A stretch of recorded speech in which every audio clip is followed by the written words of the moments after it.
And we are live from the mansion. It is me, your favorite bar owner. And shortly here, we will be joined by the pastor of pain, Corey Miller. He's coming on right now.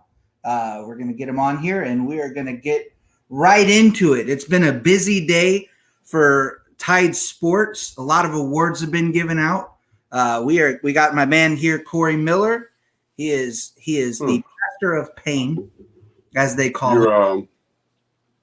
You good? Can you hear me? Yeah. Well, you break it up like it's like. Oh no! I hate this. This is the worst part. The mic, it doesn't work. Can you hear it? Is it good? Better? Better? Worse? How are we doing? Check 1, 2, 3, 4. You got it? You hear me? Are we good now? I can't hear you though. Oh no, that's not good. That's not good. We're gonna have to figure out what's going on here. And let's go into the settings here. All right, can you hear this better? Is this better? Is this better working for you? It's like. All right, is this better, Corey? Can you hear it better now? This isn't good. Well, we're having some technical issues here. I'm not really sure. I mean, it's very clear on the screen. I just can't hear you talking. That's not. I hear it, but it's just muffled. Yeah, that's not really good. Is that better, Corey? Can you hear it better now? Got to mess with some settings. Okay. How about this? Is this better? You want me to click out and try it again? Yeah, let's try it. Oh, yeah, and let's see if it helps. Not great. Not great. Not great. We hate this. All right. Let me. Okay. So anyway, we got the pastor of pain here. We've got Corey Miller, the pastor of pain. You guys are familiar with Corey. Corey's a great friend of mine. He has such a list of accolades here, man. The guy is fantastic. Played football for the New York Football Giants. He played at South Carolina. He's in the South Carolina Pro Football or South Carolina Hall of Fame. And he's a good friend of mine. He actually married me and my wife back in when was that? What, 2018? Thank God my wife's outside. I'm struggling here. Okay, so anyway, we've got him coming on. We're trying to fix our some audio issues with the stream here, and so yeah, it's really cool. We're going to be going into the Alabama sports tonight. We've got a lot. It's been a busy day for Alabama sports today. As you guys know, we have Smitty took home the Biletnikoff. Mac Jones took home the Davy O'Brien. Alex Leatherwood took home the Outland. Did we get the Walker yet? Yes. The Walter Camp Award, Devontae Smith. They just announced that one. And then we've got, did Najee win something yet? Maji's about to win the Doak Walker Award. And then what did my man 69 Landon Dickerson, did he win something too? He won something? Yeah. What did he win? He won the Remington? Okay, so and then Leatherwood won the Outland. That's the best offensive lineman, right? So it's been a pretty good day for football players at the University of Alabama. I would say it's been a great season for those guys. So anyway, here we are. We're here. We're live at the mansion. Still waiting. We got Corey about to pop back on. We're gonna make sure and see if this one works. Can you hear me better? Is he able to hear me better? I hope so. Are we gonna add him back to the stream? All right, you hearing better now? Is it now still nothing? Still, I think I'm gonna get on my laptop and try because it says something about an iPhone. You're on your iPhone? Yeah. Oh, okay. Yeah, you probably need the computer. I should have. I wasn't good prepping you for it. The iPhones, they don't work very well on this stuff. So yeah. Yeah. Can you email me the link at pastorpain@gmail.com? Yeah, I'll do it. All right. Wait a minute, you sound good now. Oh, I'm good. We're good. Yeah. It's working. Yeah. All right, lit. That's what we love to hear. We love it. So we got Corey here, and we're just going to go into. I don't know if you've been keeping track of all the awards today, but Yeah. Alabama has been cleaning up, huh? There's a dump truck down there at Alabama. I mean, I'm telling you. I mean, I don't know how much these awards are worth, but I would imagine it could probably pay for Nick Saban's salary for a week. I mean, it's a lot of awards out here. I know. Well, I kind of expected that when you think about, what have they won? The best offensive line. You won the Heisman. You've won the all of them. I guess the one that they kind of got really people saying cheated is the kicker award, right?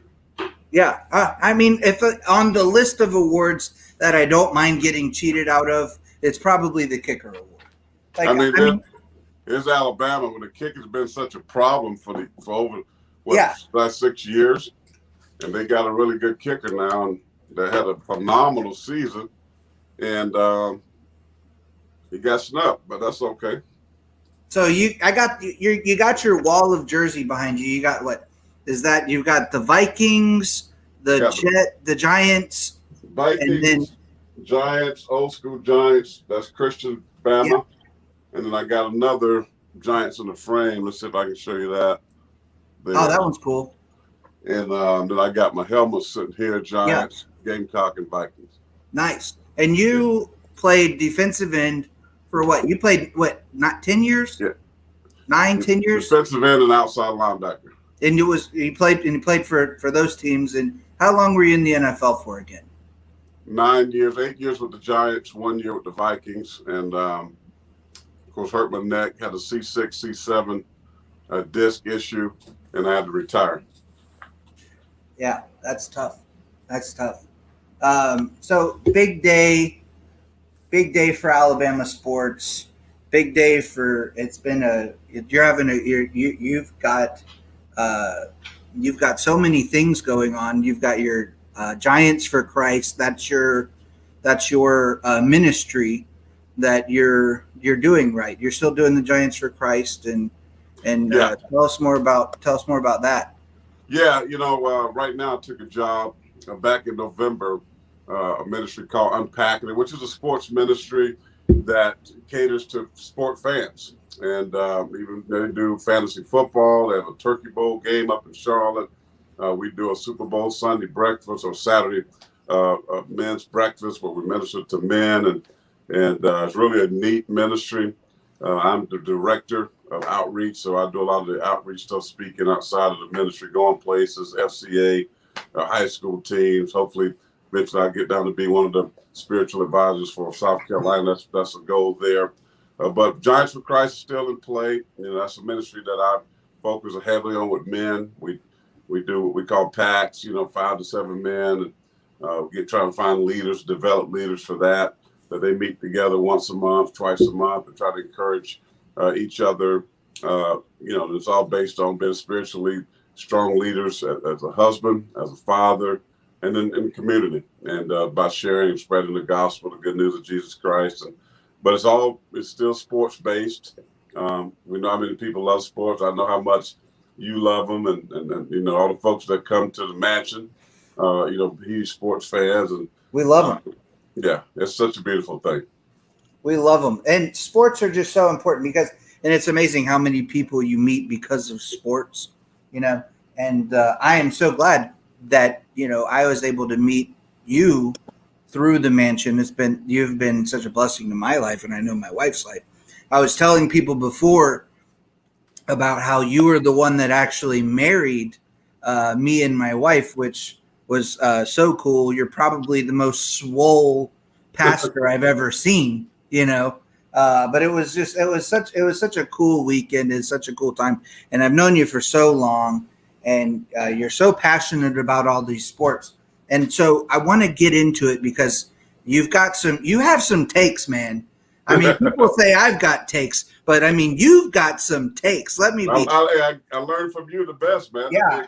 What crazy takes, bro. Boy, I mean, whoo, because this man's got some takes. So let's get into it. So you're a South Carolina guy. Are you excited about Beamer? I am excited about Shane Beamer. I had a conversation with him a couple of weeks ago, of course, talking about, being a part of that just group that comes in and helps him, support group. And for me, I don't want to coach, but I love to coach spiritually and be able to help the guys and offer an impact of their lives on the field and off the field. So we look to talk more about that here in the near future. But I think he's going to do a great job. He's motivated. He's a guy that wants to be at the University of South Carolina. He's very familiar because he coached here. The bad news today, we're talking about coaches and everything else. I mean, we lose Mike Bobo, who was the interim coach. Will Muschamp hired him as offensive coordinator. He goes to Auburn, so they have hired him.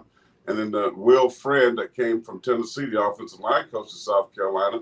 So Auburn has hired him today as well. So, he's now lost two of his coaches that he's hired, so he's got to fill that void. And Derek Mason, the defense coordinator, was the head coach at Vanderbilt, is now the defense coordinator at Auburn. So Auburn, and he was on the guy they really wanted to be the coordinator. So, but I think Shane's going to do a phenomenal job. I think, we got everything, the fan base. You got all the facilities. You got everything in order to win here. You just got to go and do, lace your bootstraps up and go to work.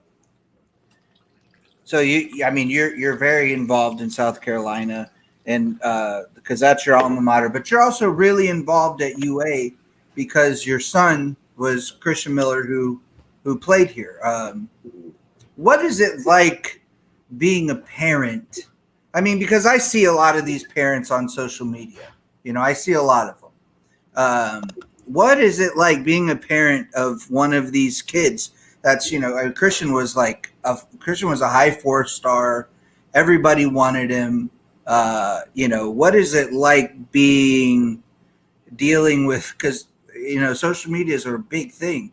What is it like being a parent and being, with having a kid that highly recruited?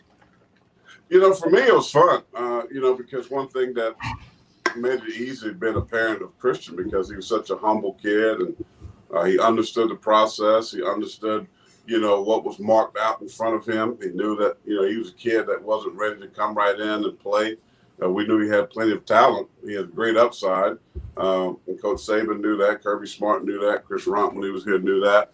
But this was a great place to come in and to develop, learn the game of football, get in that weight room. When Cochran was here, just lifts, put the weight on that you need. Add to the already ability that God has blessed him with.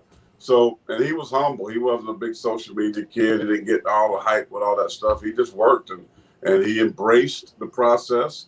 And for me, it was great. I love, that's how we met, coming down, hanging out at the mansion and watching games and, the great place with all the TVs. I go to sleep in the recliner all the time. You lots, man. It was like the family atmosphere in which I loved.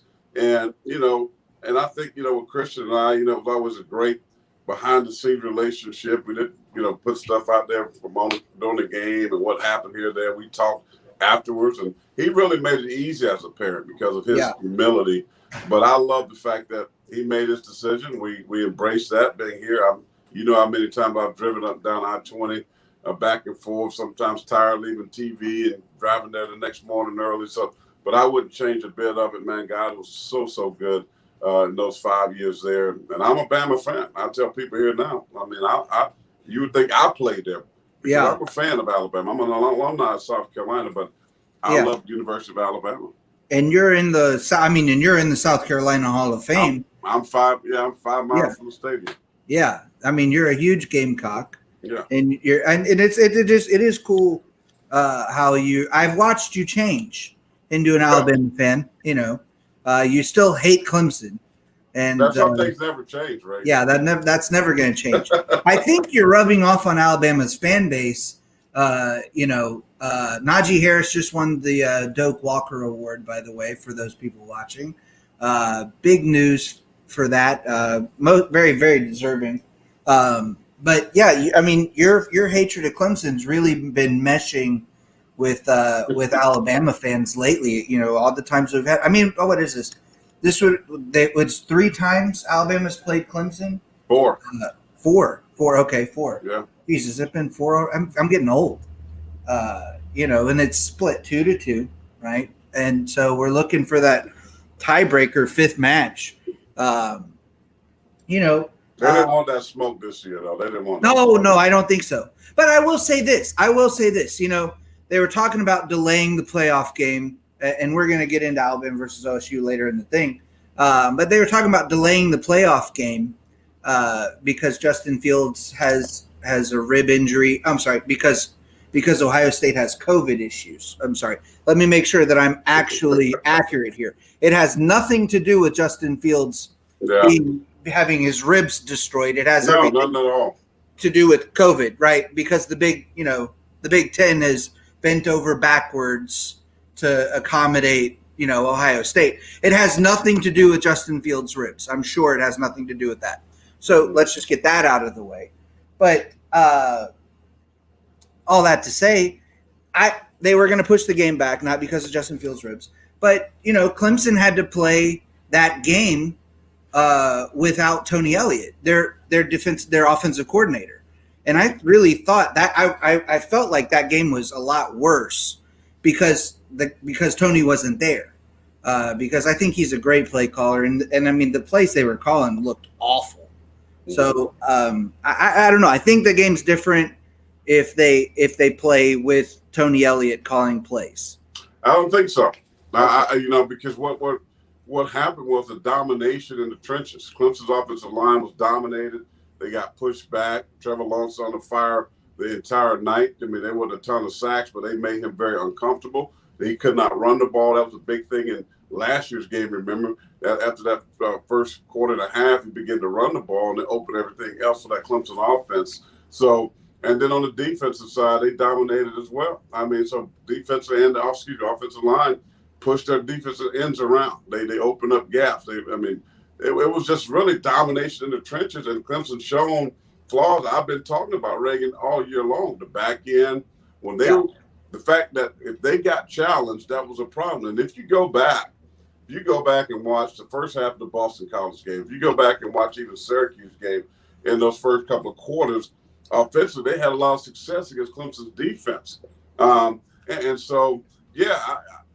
thought Ohio State, though they only played 6 games at the time, we knew that they were very talented. We knew that they had players. I mean, they've been recruiting their butts off. So you knew they had it. But I think what Dabo said, putting them at 11th in this poll, talking about, he basically didn't have a lot of respect for them based on the season that they had up to that point. I think losing the game last year, that score was on their weight room, on their TV monitor for over a year at least. So they felt like they were a better team. They'd never beaten Clemson. They've been dominated by Clemson. They felt like they had the best team last year, and they made some mistakes. They felt like they got bad calls, with the scoop and score. So I think all of that went into them wanting to prove a point, and Justin Fields just played out of his brains, right? The dude was amazing. It showed the tremendous toughness after he got that hit in his ribs and coming back and playing in that ball game. But this is a good football team. I mean, they have talent. I don't know if they can beat Alabama, but I think it's going to definitely be a very interesting game. Okay. All right. And we're going to circle back to that because I want to talk about the game. I want to talk about, because we're going to build up to that. That's going to be the final, we're going to build up to that. Okay. Gotcha. All right, so let's talk about the big news this week. Steve Sarkisian goes to the University of Texas. Okay. We don't have we got Sark. We don't know who's coming in. How do you think Sark leaving affects Alabama going during this week? Because everybody says, every time Alabama's lost a national championship, somebody important's left, like when Lane left that second Clemson game, when Kirby left, when Locks took the Maryland job. Every time that there's been really a loss in these games, it's been a coordinator position going. So a lot of people are a little bit worried because, this looks like it could be a recipe for disaster. I don't really worry about it because I think the fact that one, the game is played quick. Work's going to be the same for him. Play calling's not going to change. I think that debacle. I remember being at the game in Tampa when they lost to Deshaun Watson. Alabama beat them out in the West Coast in Phoenix, and they played again in Tampa. I mean, I went back a couple of weeks ago. Like Alabama shouldn't have lost a game in 5 years. You look at all the players. I was looking at the roster, man. That whole defense is playing in the league. The first two deep is playing in the league, and they just had a breakdown in the second half of that game. It wasn't even an issue. The one that Sark called, I believe. I mean, offensively, they did enough. Jalen went down and gave him the lead, and the defense didn't hold up. And which is shocking to me, the defense didn't hold up. But I think in this particular situation, I don't like it because I think, right when they get ready to go play a national championship, this announcement is made. Like, couldn't they have waited till afterwards? I mean, they just got the early signing period over, so you ain't got to really worry about that. So he has time to get there, start his staff, and, he can make phone calls. He's doing all that stuff while he's still working at Alabama. But I think Sark has been there. He's been in a situation when they basically told Lane he couldn't coach. He had to take over. I think he's prepared. He's a different guy, man. And, when you listen to him and you see him where he is today versus 2 or 3 years ago, the maturity factor, that he's dealt with his demons. I think, he's in prime position to be extremely successful. And I think right now he wants to go to Texas with that ring. I mean, he's got a guy, and now he's going to say, hey, man, I got a Heisman Trophy. He got that. Now he's going to go and say, hey, man, I got a national championship and maybe the best offense in the history of Alabama football. So you want to be able to take that and wear that ring, even though it's got the A on it, you're going to wear that ring to recruits' living room and say, hey, this is my doing. And so I think this game is important for him to finish off. I mean, they got all these offensive awards, best offensive line, best tackle, best center, best quarterback, best receiver, best running back. What a freaking year. You got the best quarterback, best running back, best receiver, best offensive line, best center, best offensive tackle. Yeah. Everything. So he gets to go there with all that on his resume. Yeah. I mean, it's insane. Yeah. Has that ever been done? I think what's amazing to me, though, is even with all of that success, you look at Nick Saban, and the man's won the man has won 5 natties with 4.5 different OCs. I mean, 4 to 5. There've been some co-offensive coordinators. But I mean, he's won it with Locks, with Lane, with Dable, with Doug Nussmeier, and the shark guy, Jim McElwain. You know him. You remember the shark video? We all remember the shark video. So, I mean, with those guys, they run all different offenses. And now, you got a chance to win, 6 with 5 different offensive coordinators with Sark. And I mean, I guess Sark and Lane kind of run the same offense. But I think I think it's amazing that no matter who the OC is, it still works. Like how what is that? I mean, Saban's amazing, but how incredible is that to have all these different guys, and some of them run these boring ass offenses with Greg McElroy and AJ McCarron, and then the Locks with Jalen and Tua and Sark with Mac Jones. I mean, it's incredible, isn't it? I mean, it's wild. Well, I think when you look at all the talent, every coach will tell you, Reagan, it's easy to really dial up plays and coach when you got ballers. I mean, you got Jimmys and Joes, and I think whoever comes in the next OC, man, you got a plethora of this crazy talent that you sit there going, man, hey, phew, man, what do I want to do with this thing? So, it makes it pretty easy for a guy to come in there and put together some success. I mean, when Locks was our boy, we hung out all the time. When we knew when he put up those numbers, and you come back and go, man, Mac Jones, his story is incredible. I remember Jim Ferrick, a good friend of mine, telling me about Mac Jones. He went to Bowl High School, I believe, down in Jacksonville, and this little skinny, frail kid, and I'm like, man, he's at Alabama with my son. He's like, yeah, but can he really play there? And he and to see him, finishing third in the Heisman, winning the best quarterback, the O'Brien. I mean, to see, again, somebody embracing the process, not afraid to compete, not afraid to win this turn. I mean, then you get that guy who's not a 5-star guy, didn't have 30 offers. So you got that guy winning champ. So that's just the program. I mean, the fact of being a parent and seeing this program, Reagan, inside and out, from the weight room, from all the support system to academics. I mean, everything that they do is in the spirit of excellence. And if you are an athlete and you want to really be successful on and off the field, there's no better place because that's the job that Nick Saban does. And he's got a factory for coaches that had issues, right? I mean, my man Charlie Strong's there. Yeah. I know very well. He used to go to church here in South Carolina together. Was a D coordinator with Spurrier here. Yeah. At South Carolina, he goes, bounces around to Louisville, end up getting a Texas job, and then boom, South Florida. Now he's back here at Tuscaloosa. He's going to be a head coach again. Yeah. So you got that guy sitting right there. Who knows? Maybe Gus Malzahn, maybe Chad Morris will end up in the coach's factory there because it's proven if Lane can do it, that no matter what kind of trouble or issues you've had. Yeah. Come to the factory and get healed, get rejuvenated, and opportunities will come and knocking again.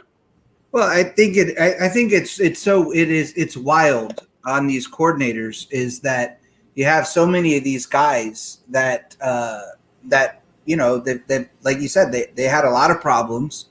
And I think for a lot of people, it's kind of like, okay, we've had all these coordinators and a lot of them had a lot of problems, and it's the Alabama rehab clinic for coaches.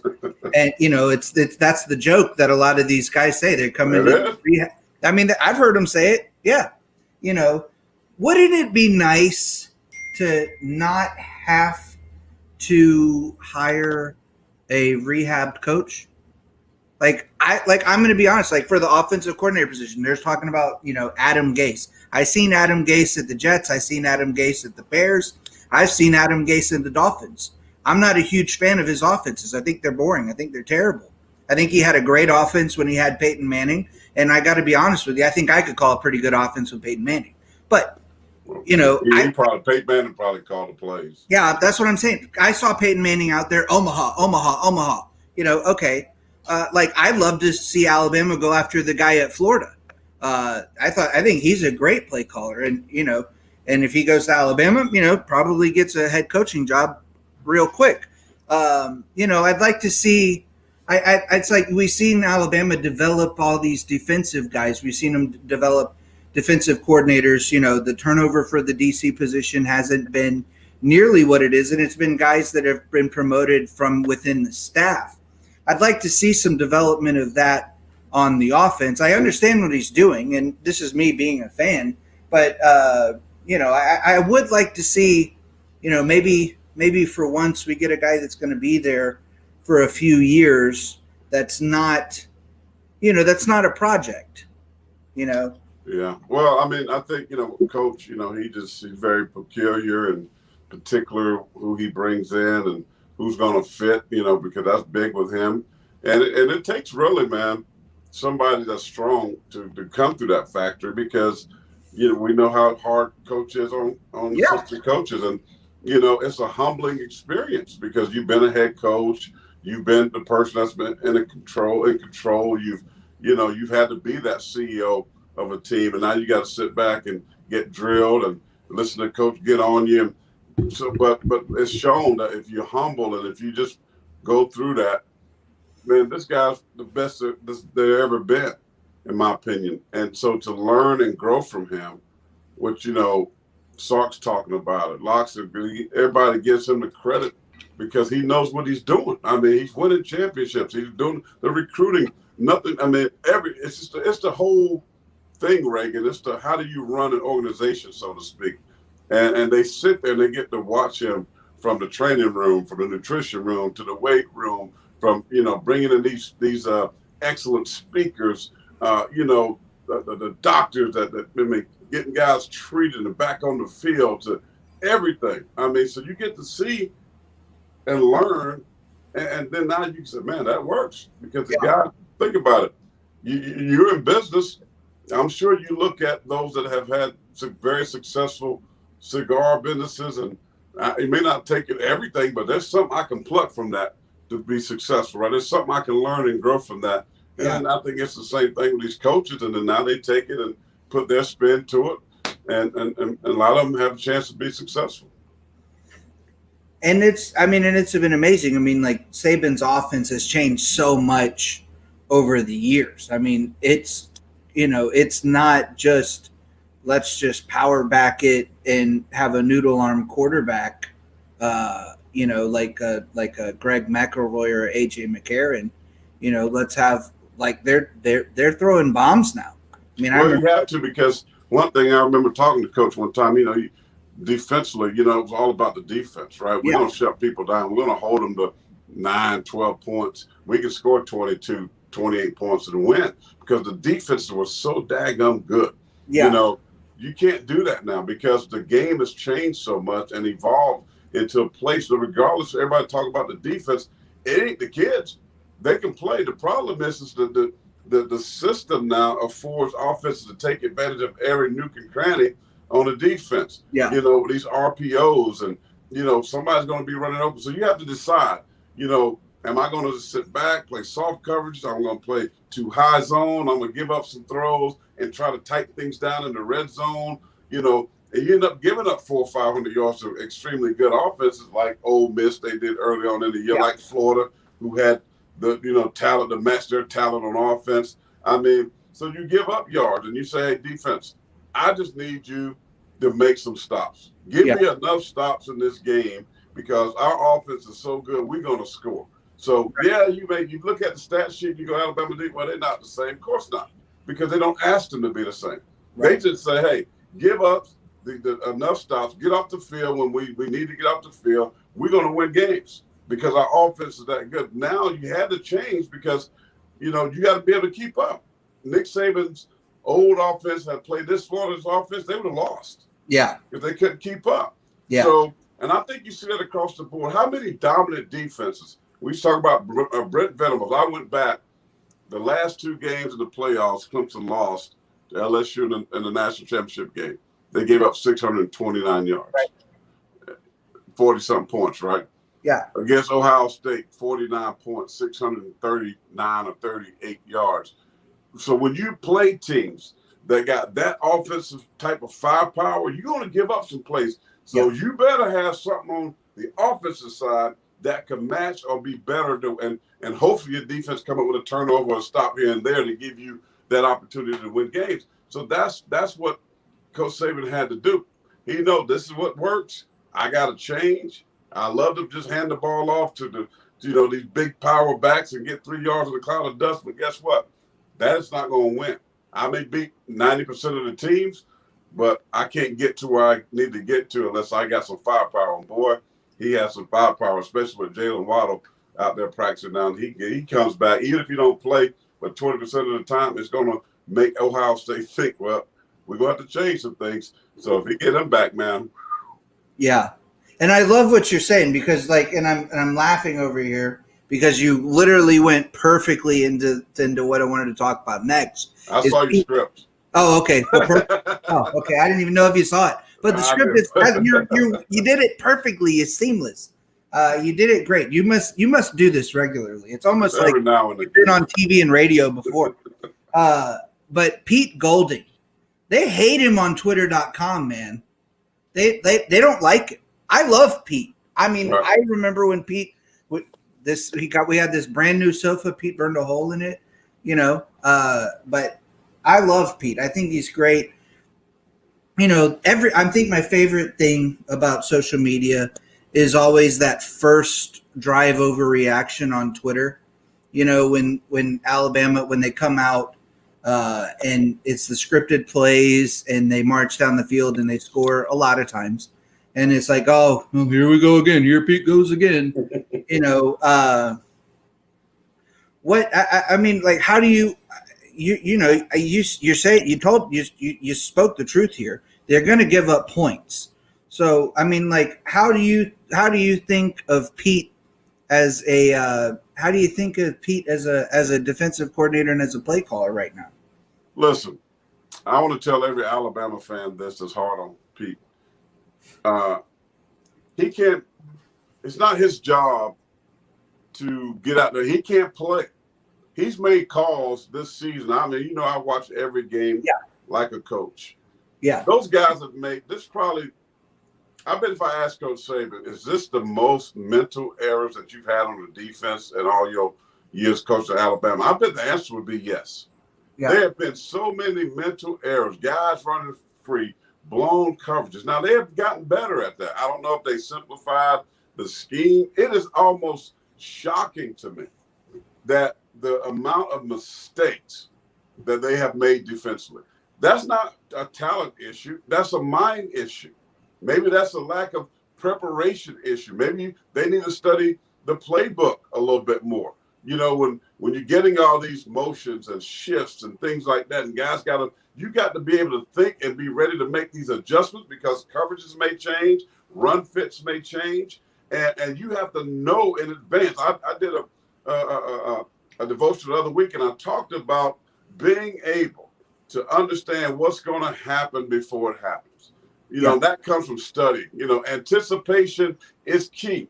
And if you're able to anticipate as a football player, when you see formations or see certain motions, you know what's going to happen before it's going to happen, and it allows you to play the game faster. It allows you to get to a position quicker. You'll get in that gap, and that guy can't block you, but you have to understand and know what's happening before it happens. So, I don't see a lot of that this year. I see a lot of guys looking and talking and trying to figure out what's happening before the play and the ball is snapped. That's not good from a defensive standpoint. I know it's not a talent issue. I know that they got players that can play, but they got to play smarter. They got to understand. And when they play this game this week, next week, with Ohio State, they're going to do some different things. And they want to get that cheap touchdown. They want to get a guy out of position. In the run game, if your run fits, if this guy's supposed to be in the C gap and he ends up going in the B gap and you got two guys in the B gap, that linebacker, you're going to get gashed. Yeah. So that's what I've seen all season. So I don't think it's a Pete issue. I think it's an issue that the players got to put this on their back. They got to have a leader, Reagan. They got to have an alpha dog, right? They got to have a Rashaan Evans or a guy like Ryan was. I mean, guys that are getting the face and say, man, this is unacceptable. Yeah. I don't see that. I think this is what Alabama is missing defense. I don't see that dude that say, this is my defense, and we got to go out here and ball. And you know what? You messed up. I'm going to tell you about it. Coach don't have to tell you about it. I'm going to tell you about it. And the other issue is in the tackle position besides Barmore, I don't see a lot of effective play. The young guy, 50, comes in. He's pretty good. But they got to get better play in those A gaps, the B gaps from their tackles. And that helps out the linebacker. So, it's not a bad defense. And they went for that stretch, right? 6, 7 games. They were good. But Florida, Ole Miss, you look at those games and you go, whoa. But they still haven't given up a 100-yard, since Ole Miss game. I don't think they've given up a 100-yard rush in a while. So we'll see if that trend continues with Ohio State. Because Ohio State's got a good rush, got a good runner. Yeah. That Sermon guy, I watched him versus Northwestern. I watched him versus Clemson. He's a real deal. Yeah, Ohio State's been putting out some good runners, especially, since 2014. Ezekiel Elliott, J.K. Dobbins, and now Sermon. It looks like Master Teague the third isn't going to be playing in this game. What a great name. If he plays like his name, it's going to be phenomenal. Master Teague the third. Yeah, it's a great name. I hope obviously it's a family name. I probably would keep that one going until all the way down Master Teague the 69th. I love it. Yeah. Saban's been through. We talked about how he's had all these different offensive coordinators. This is his third. What is this? His third different defensive coordinator. We have Kirby and Pruitt and Golding. Yeah. So, what does Pete do differently, or how is this? Is this off? Nobody wants to believe that this is the same defense, but is this the same defense as as Kirby's and Jeremy's, or what has Pete brought that's different to this defense as opposed to the other DCs? Well, I think it's the same concepts. I think back in the day they got to play a little bit differently because the offenses are differently, and now they're getting a good mix. Like last week against Notre Dame, now you playing a totally different offense than Florida, right? Florida spread you out 5 wide. They use their backs out of the backfield on those wheel routes. Then you play Notre Dame, who likes to go 13 with personnel, one, back 3 tight ends or 12 personnel. They like that. And now you go into a team in Ohio State, you're going to get a combo. So I think, the defense is definitely prepared. It's not the same with Jeremy and Kirby, but it's going to have basically the foundation is the same. They just got to, because now you're playing a lot of different offenses, you got to be able to make those adjustments because most times you're playing nickel really all the time. Some version of a 4-2-5. Yeah. With a extra safety in the ball game, and they train their outside linebackers. This, like to be an end/linebacker. So I like what they're doing. I think the corners are solid because they lost some good safety play last year. Yeah. But you still got Patrick Surtain, who's a lot of people believe that he's the best corner in college football. He don't get a lot of action on this side, and you got Job, who's a solid corner as well. But I think the safety position battle, those guys are good players, still learning and growing. Dylan, Christian Harris. I mean, these are guys who played a lot of snaps at the linebacker position. Dylan was an All-American before his knee, and I could tell he hadn't been healthy really all year because had been himself, but he's kind of getting there now. So they got talent on that side of the ball, and I think Pete's doing a good job. I mean, he's just living in the shadows of 2 great coordinators, right? You got Kirby, what he's doing at Georgia, all that speed he got. You got Jeremy, who did a great job while he was here. Yeah. So you're looking at these pretty good defensive coordinators that was there. They're now head coaches. But I just remember what Coach Saban, what he thought of Pete. He loves him. He thought he's going to be the next rising star defensively. Yeah. And I think he hasn't done a bad job. But if you're trying to, and it's like the experts on the ESPN and SiriusXM, no, they're not the same. No, they're not the same defense. But they still have some excellent players on this defense that can make plays at any time. So I feel confident that they'll be good enough in this national championship game. Yeah. And so going into the national championship game, what do you think, looking at the defense, what do you think Alabama's biggest flaw defensively is matching up with Ohio State? A lot of people are going to say stopping the run, but again, I go back to the Ole Miss shredded them in the run game, but it was because of mistakes. Yeah. Not talent. Notre Dame had a really good running game. When you got a running quarterback with Ian Book and you got that really nice freshman running back they still didn't give up 100 yards. Yeah. So you're looking at Ohio State, a healthy Fields, I would say, okay, that's the kind of run game that's given Alabama a problem, right? And you got a quarterback that can run and that type of – he's not going to be running the football. I'm telling you right now, he's going to be shot up. His ribs, I mean, I wouldn't be shocked if he had a cracked rib or whatnot. Yeah. And I think he's going to be a little bit one-dimensional. So I don't think he's going to be a big threat in the run game. So if I'm Alabama, I might bring that safety down. I'm going to take the run game away. Of course, Ohio State uses tight ends who can catch the ball, so that's a problem too. But this type of offense, Alabama seems to do a pretty good job against. It's the offense that scared me was like Lane Kiffin. Tempo teams and people that go fast and these guys start making mistakes. Ohio State doesn't scare me too much from a defense standpoint. I really believe they match up great. I think the defensive line matches up against Ohio State's offensive line. They're good on the outside. I will let Patrick Surtain travel as a corner. I'm going to lock down your best receiver. I like Dylan Moses and Christian Harris playing those tight ends. Their speed, their athleticism. I like that matchup. So I think Alabama matches up great. And that's why I think they're going to win this game by 10 points or so. Okay.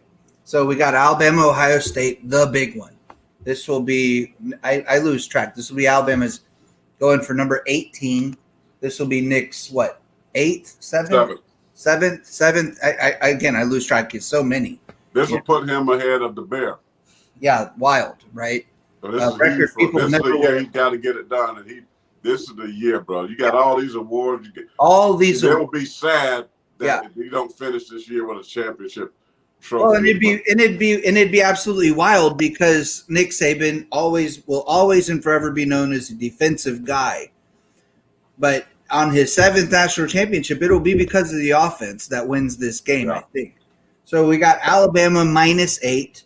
The over-under is 75, so they think that it's going to be a shootout. I don't think so. They got it about 38. Alabama's over-under for their offense is 38. Ohio State's is 31. Or 33, excuse me.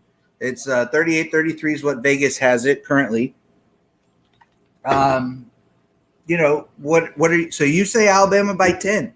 I say Alabama wins by 10, and I will take the under because I think Alabama's defense, as much as we talked about the offense, the one position group that's not getting awards is the defense.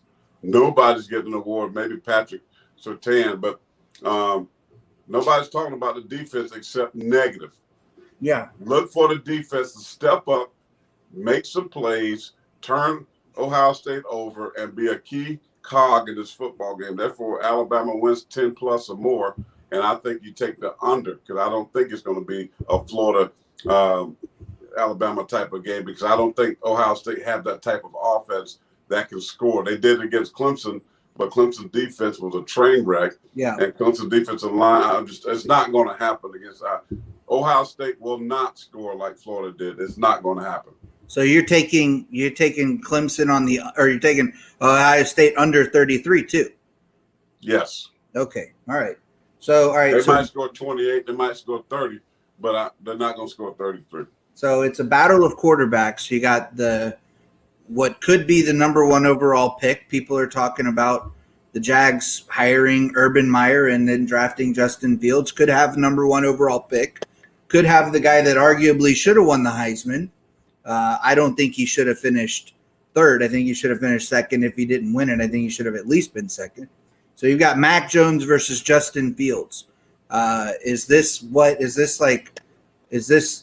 a defensive coordinator's nightmare having these two type of quarterbacks going against each other? If Fields was healthy, Well, I think, Mac Jones is just so great and so smart. I mean, the dude's a technician and great mechanics. He understands his ability. He's a Charlie check down guy. He's not afraid. Hey, if I can't get him on a deep post, I'll dump it down to Najee and get him one-on-one to linebacker, let him, jump 18 feet over the corner. So I think Fields is an excellent football player, but I think the system and the weaponry that Alabama has, you got to pick your poison. If you want to play 8 in the box and stop the run, or you want to, especially like I said, Waddle comes back, who you going to take away? And this is a defensive coordinator nightmare because I got a running back. Not only can just run the ball, he's a great receiver out of the backfield as well, as we saw with Florida. They're going to flex him out. And now you got all these different calls off of that. That's why Steve Sarkisian is an excellent play caller. And he puts the defense in such terrible and horrible positions that they got to make a decision. And so this is going to be the issue, I think, with Ohio State. They've had problems all year. Yeah, they showed up and played against Clemson, and I'm proud and I'm happy and I'm thankful that they did because I didn't want to see the orange in Miami. But listen, Alabama is going to be Alabama. This is going to be a special year that we're going to all remember that how great this team was. And I think at the end of the day, with all the great teams that they've had in Alabama, this may be the greatest team that Nick Saban has ever had. And one thing that I took notice to, he says, I like this team. Yeah. Meaning they are mentally, emotionally, this is a team don't have a lot of individuals. When your best players are your hardest workers. Yeah. When you got Devontae, you got Mac, you got Najee, you got that offensive line. When your best players are your leaders and are setting the tempo and they said they're the hardest workers, brother, you can expect special things. And that's why I think this team will win the national championship. All right. Okay. I like it. I like where your head's at. I like where you're going here. All right. So Shaun Wade comes out today, the cornerback for Ohio State. He's arguably their best corner. guys into discussion for one of the top corners to be drafted next year. They like him at the next level. He comes out today and he says, you know, who I want to be covering on Monday night. And he's talking about Devontae Smith. How, you know, there's been so much talk about bulletin board material this offseason, especially with, you know, Ohio State players. They love to run their mouth. You know, Chase Young ran his mouth about Tom Brady, you know, and here we go. Sean Wade saying, I want to cover Smitty. Does that really affect you as a player? Is that something that you actually look at and say, you know, they disrespected me on social media or in their interviews, or is that just, do you even pay that, you know, because Smitty said he didn't want to get into it, you know, and I like what he said, but is that something that really affects you as a player? No, not at all. I mean, because you got a job to do, you know, it's an emotional game. We know that. We know that it's going to be, and though the fans not going to be in the stands like normal, but we know this thing is going to be emotional. And Smitty's not going to play into that. He's going to keep doing what he's doing. Nobody stopped him all year. He knows what he's capable of. The guy works hard, and he's going to have great success. So you can say all that. That when you got a guy talking, that's the guy that's nervous. That's the guy that's normally trying to find some confidence, trying to find something for himself to give him the motivation to go out there and play at an extremely high level. The guy that doesn't talk is that silent killer. That's Devontae Smith, right? He ain't gonna say that. Anything from Alabama history, Reagan. Those guys don't talk a lot. They just go play. Yeah. You can say all you want to. You can put a news article on the wall. That doesn't play the game. You know, you just go out there and play, man. And at the end of the game, when it's all over, guess what? It'll speak for itself. Yeah. And so those guys not getting wrapped up into that. They trying to get in the head of Alabama because they're nervous. They know the giant that they're going up against. They know the ability of these guys across. They watch the film. And so, listen, Alabama is not shy that they're going to come ready to play. And I promise you, Coach Saban's talking about them finishing. And that's what I love about Devontae. He talked about nobody believed in him. He was too skinny. He was too small. Wasn't strong enough. Wasn't big enough. He put his faith and trust in our holy Lord, and he went to work. And then look at him. He came back. He could have left early. He wanted to finish. So the message that I'm sure Nick Saban is saying to his football team, hey, this has been great. Everybody's talking about us, but it doesn't mean a hill of beans if we don't go out there and finish. This season has been great. All the awards is great, but if you don't finish this game Monday night, all that goes down the drain. They got one big goal, and that goal is to be the ones that hoist the trophy with the confetti falling on your head Monday night. And that they can't get wrapped up into what Ohio State says or what some guy. It don't matter. Be who you are, do what you've been doing, and you'll come away successful. I like it. I hope so. So this is, again, we're going for number 7, going for number 18. An incredible. I mean, it's just been incredible. It's been an incredible run. I don't think we'll ever see a run like this again. I don't know. I mean, I'd love it if Liberty did it. I think, you know, it'd be great. Maybe, you know. Appreciate y'all knocking off Coastal Carolina. Yeah, that was I awesome. got tired of hearing great. that. Yeah. Some idiot actually had, it was Pat Ford. I don't know. 40. Idiot had Ian McCall as his number 3 Heisman guy. I guess he didn't watch Ian McCall lose to Liberty in the Cure Bowl, because I did, and I froze my ass off down there. But I enjoyed that. I was really glad that Hugh Freeze didn't go to South Carolina. You know, they were talking about that, and I'm really glad he stayed at the Mountain. So I'm real excited about that. So we've got this game, and we've been talking about it. Mac Jones, 350 yards passing, yes or no? Yes. Okay. Najee Harris, over 100 yards? Yes. Smitty, over 150? The trifecta will do what they've been doing. Yeah. Okay. Does Jalen Waddle play? Yes. Okay. If you're here, this is the other thing. People say, you know, it's Jalen Waddle's decision. We see so many of these guys opt out now. That's the new thing, right? They got the injuries, and they're like, oh, well, I don't really want to hurt my draft stock. What do you say to the if you're I mean, you did it with you had Christian had some problems, some health issues. He had some injuries. Uh, you know, if you're Jalen Waddle, you want to play, right? I mean, this is absolutely. If this was the Chick-fil-A bowl game, no way. Yeah. This is the national championship. I mean, guys are opting out because, I hate to say it, but they look at a regular bowl game as meaningless. Yeah. But when you talk about a national championship game, if you can get back and get healthy, listen, Christian had a hamstring. He tried his best to get back for the national championship game against Clemson 3 years ago. And it was I remember Christian posted that video. Yeah. It was like a WWE video. He was like coming out of the grave. That's in you, but, had that been something different, you're not going to go that hard to get just a regular bowl game. Yeah. Because Jalen Waddle is going to be a first-round pick regardless. And you're talking about an ankle. He's back. I mean, and listen, one thing I know, Reagan, is, Jeff Allen, Dr. Kane, those people at the University of Alabama, the medical staff are the best in the world. And when it comes to college athletics, and maybe even with the pros, they take care of their players. They're not going to allow a kid, even if they say this is his decision, they're not putting him on that field if they didn't think he was ready. Coach Saban's not going to put him on that field if they don't think he's ready, or if he's got potential to injure himself worse. If he's on the field dressed out, that means they said, hey, he's good to go to play. Now, from when you talk about injuries, it's all about comfort. It's all about, okay, am I going to try?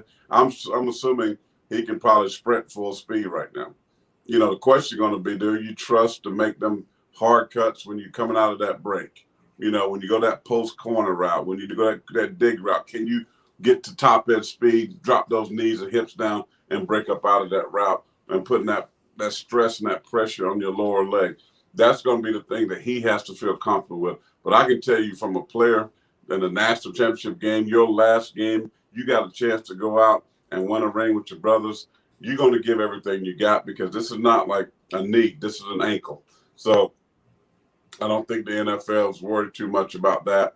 So I think if he plays, if they give him the decision to make, that means I think he's in pretty good shape to go out and at least be somewhat effective. Listen, even if he don't catch a ball, if you put him out there in the slot, if you motion him around, that means the defense got to make some adjustments, because they don't know, is he full speed, if he's 70%, if he's 100%. He can be the biggest decoy in the game, because if he's on the field 17, believe me, they got to make some huge adjustments with that secondary, and that could benefit Alabama just as good. But I think he's ready to go. I hope so. From your mouth, from your lips to God's ears. I hope he's ready.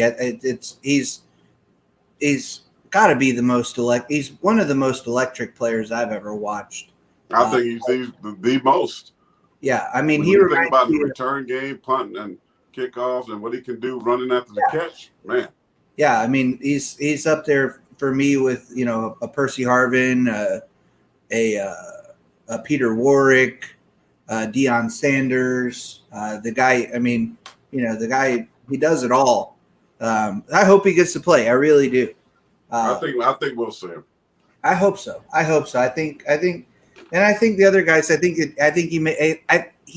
He's such a good kid.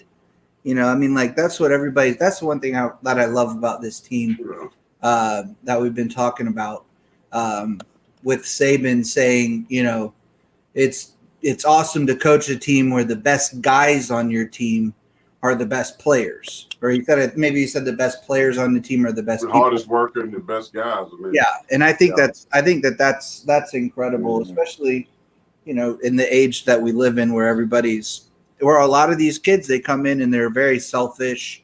I mean, there have been former Alabama players that have, been very selfish players, and when they leave the program, they've made some bad comments, and I don't see that with any of these guys. Yeah, I mean, it's really a great group of kids, and and that's part of recruiting as well. And I'm excited, man. So I think my wife is calling me to eat, but listen, brother, I may be there on Monday at your place, so I'll let you know what's going on. I hope so. There's no better place to watch. If you're not at the game, there's no better place to watch it than at the mansion. We got this new 86-inch TV. All right? So they win in the game. We're gonna say they win the game. So they win the game. We're gonna just go full rat poison. When they win, what cigar are you gonna light up? You're gonna go with one of your Monte Cristo Whites. You're gonna go with the Rocky Patel. I have your Rocky Patel 1999.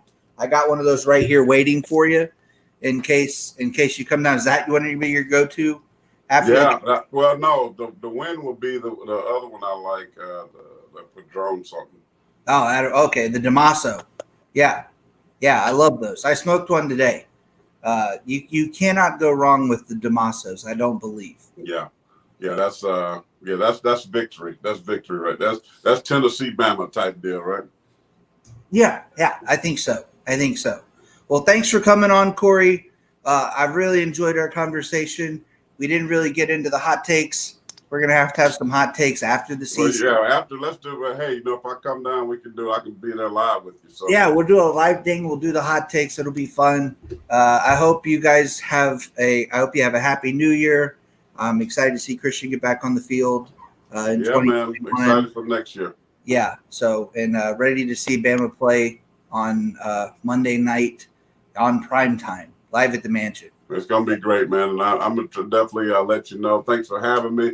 Doing a great job, and of course you're blowing up now with the social media stuff. Now you're hosting, and what a great idea. Tell Randy and the mom, send my love, Leslie, your beautiful wife, and all the good people down at the mansion. I'm still, even though I rock the Gamecock, I'm Bama, roll tide, and let's go get this.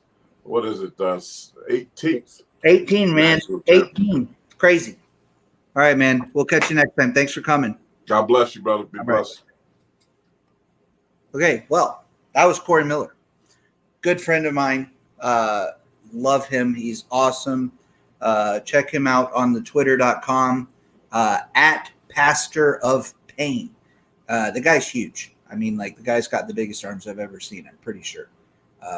He works out. He clearly works out. So anyway, that's been the playoff edition. I hope you guys enjoyed it. I hope you had a great time. I had a great time. I always have a good time with myself.